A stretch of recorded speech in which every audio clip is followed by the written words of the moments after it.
Tak sme tu ostali sami bez hosťov, teda sami. A mám pre vás jedno krásne slovíčko, ktoré sa veľmi dobre spieva spoločne. To slovíčko je krach. Áno. Toto slovíčko sa nachádza v pesničke, ktorú teraz budeme hrať 3-krát a ja vám poviem, kedy to treba zažvát.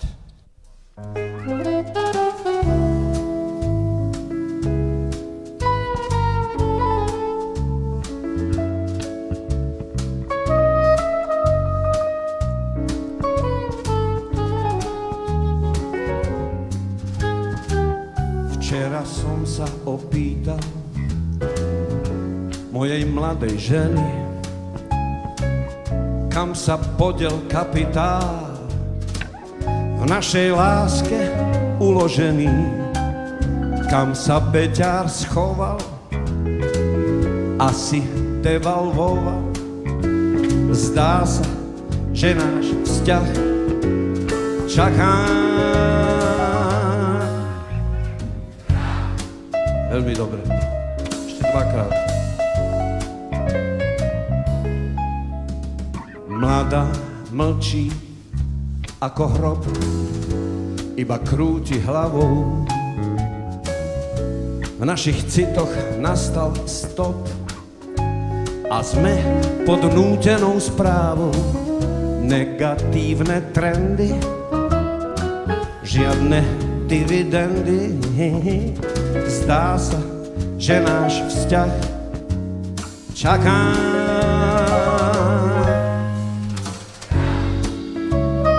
Výborne krachujete.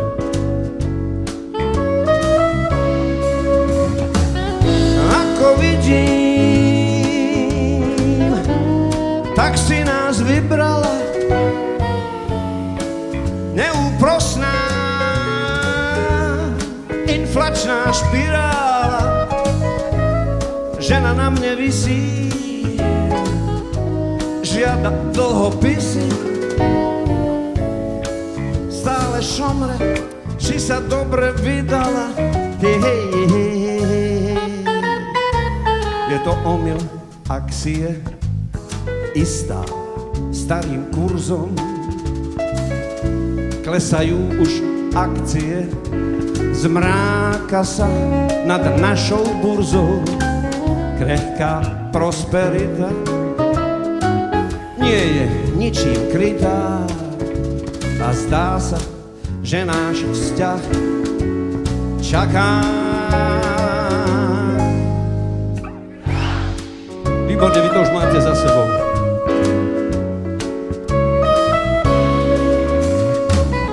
Myslím na to každý deň od rána.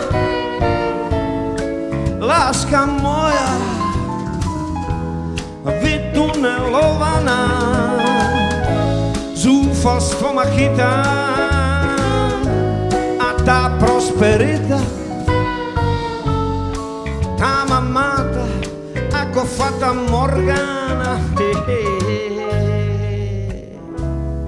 Tak som zašiel do banky zlikvidovať účet. Kúpil som jej topánky, žltý hružík, asi tucet a teraz v autobuse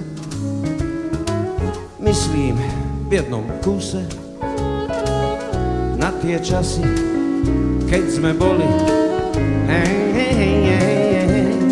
keď sme boli v pluse.